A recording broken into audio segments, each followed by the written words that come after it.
Hello friends, આજે ચલો આપણે બનાવીએ યુનિક અને ક્રીમી ચીકુ chocolate ice cream with crunchy dry fruits. આ આઈસ્ક્રીમ 100% નેચરલ આઈસ્ક્રીમ છે. આમાં કોઈ કેમિકલ્સ કે કોઈ પ્રેઝર્વેટિવ્સનો યુઝ કરવામાં આવ્યો નથી. આ આઈસ્ક્રીમ બિલકુલ ઘરના જ ઇન્ગ્રીડિયન્ટ્સથી બનાવવામાં આવ્યો છે. આ તમે જોઈ શકો છો, મેં બિલકુલ બધા ઘરના જ ઇન્ગ્રીડિયન્ટ્સ એડ કર્યા છે. આ મેં 1 કપ કાજુ અને 1 કપ બદામ લીધા છે. 1 વાટકી જે 1 કપ કહેવાય ખાંડ મેં લીધી છે. ચીની, ફ્રેશ અમૂલ ક્રીમ લીધું છે. હર્શીઝનું કોકો પાવડર લીધો છે. તમે કોઈ બી કોકો પાવડર એડ કરી શકો છો. અને 500 ગ્રામ મેં દૂધ લીધું છે. અને ચીકુ 7 નંગ જેવા ચીકુ લીધા છે, જે મેં બરોબર વોશ કરીને પાણીમાં પલાળી રાખ્યા છે. મેં એક કડાઈ લીધી છે, તેમાં 1 ટેબલ સ્પૂન ઘી એડ કર્યું છે. હવે આપણે કાજુ અને બદામ આ ઘીમાં જ રોસ્ટ કરી લેશું. આપણે લાઇટલી જ રોસ્ટ કરવાના છે, વધારે રોસ્ટ નથી કરવાના. તમે આમાં અખરોટ અને પિસ્તા બી એડ કરી શકો છો.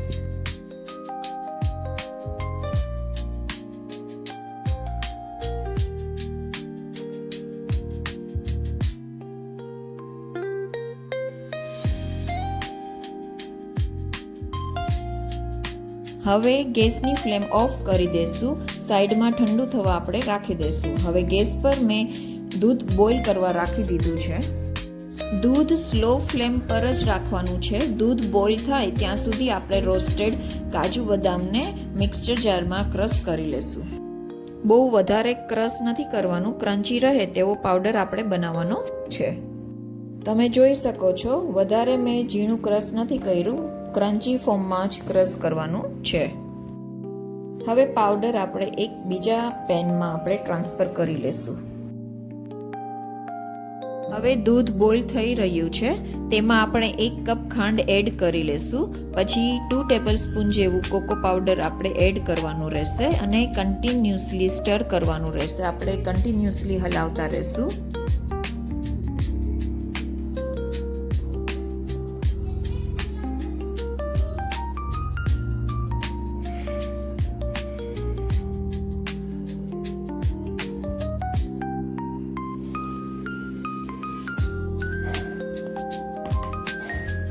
હવે ખાંડ અને કોકો પાવડર બરોબર મિક્સ થાય પછી આપણે ક્રશ કરેલો કાજુ બદામનો પાવડર છે એ એડ કરવાનો છે. 5 મિનિટ સુધી કન્ટિન્યુઅસલી સ્ટર કરવાનું છે. આ મિક્સચર ડાર્ક અને થીક બને ત્યાં સુધી આપણે હલાવવાનું રહેશે. કોઈ લમ્સ ન રહે તે રીતે આપણે હેન્ડી વિસ્કથી આપણે આ સરખું મિક્સ કરી લેશું.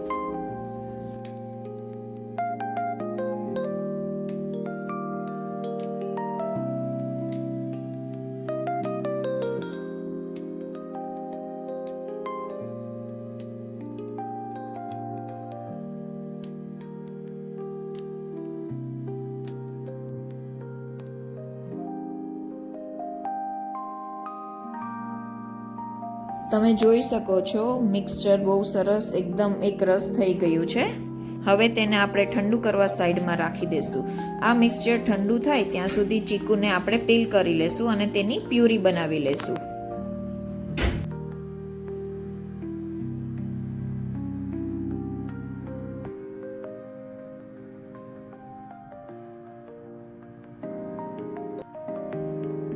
ચીકુને બી મિક્સચરમાં જ આપણે ક્રશ કરી લેશું. હવે આ ચીકુના મિક્સચરમાં આપણે અમૂલ ફ્રેશ ક્રીમ એડ કર્યું છે. અમૂલ ફ્રેશ ક્રીમમાં જે પાણીનો ભાગ છે એ મેં રિમૂવ કરી લીધો છે અને તેને બી ક્રશ કરી લીધું છે. ચીકુ અને ક્રીમનું મિક્સચર એક બાઉલમાં આપણે ટ્રાન્સફર કરી લેશું.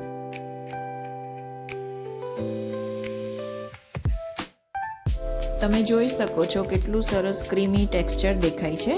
હવે આ આપણે ચીકુ ક્રીમનું મિક્સચર અને જે ચોકલેટનું મિક્સચર છે એ એક મિક્સિંગ બાઉલમાં આપણે એડ કરશું, મિક્સ કરી લેશું. બરોબર એડ કરવાનું રહેશે.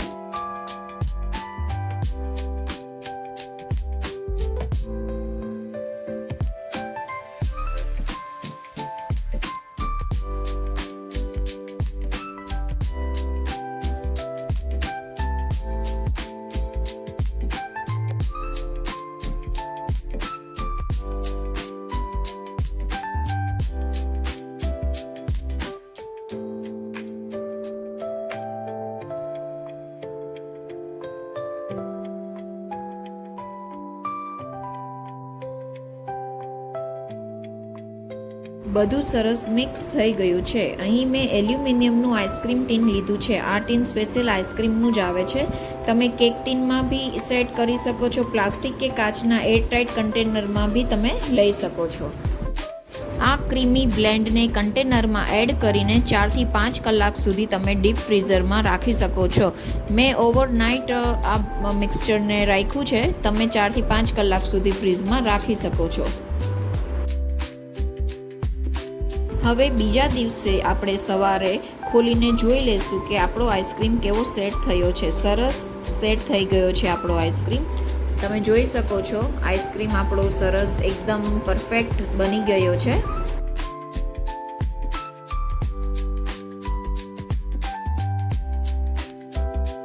હવે આપણે આઈસ્ક્રીમ સ્કૂપના મદદથી આપણે તેને સર્વિંગ બોલમાં સર્વ કરી લેશું. જુઓ કેટલો ક્રીમી, રીચ અને નેચરલ આપણો આઈસ્ક્રીમ દેખાઈ રહ્યો છે. સર્વ કર્યા પછી ડ્રાયફ્રૂટ પાવડર ઉપરથી ગાર્નિશિંગ માટે આપણે સ્પ્રિંકલ કરશું. જો તમને આ વિડીયો ગમ્યો હોય તો લાઇક, શેર અને સબસ્ક્રાઈબ કરવાનું ભૂલતા નહીં. અને મને કમેન્ટ્સ કરજો કે તમે આ વિડીયો ક્યાંથી જોઈ રહ્યા છો, તો મને એક હેપીનેસ મળશે અને મને મોટિવેશન મળશે. Thank you.